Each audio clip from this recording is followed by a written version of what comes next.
In this video, I'm about to show you how to make AI video in Heygen. First, open Google Chrome and search for Heygen. Then, click on its website to access the platform.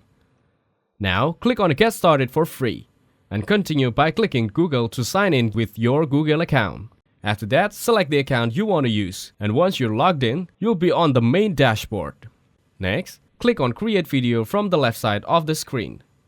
Then, click on Get Started to begin setting up your AI video. Here, you'll need to choose an avatar style. After that, you can select whether you prefer video instructions or text instructions for guidance throughout the process.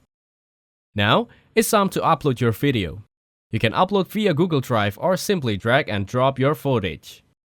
If you want to record a video directly, you can do so using your webcam. Next, upload additional video if needed. Then, review your preferences and adjust options like resolution or sound. After that, check the boxes according to your preferences. Finally, click on My Footage Looks Good and Heygen will process your video.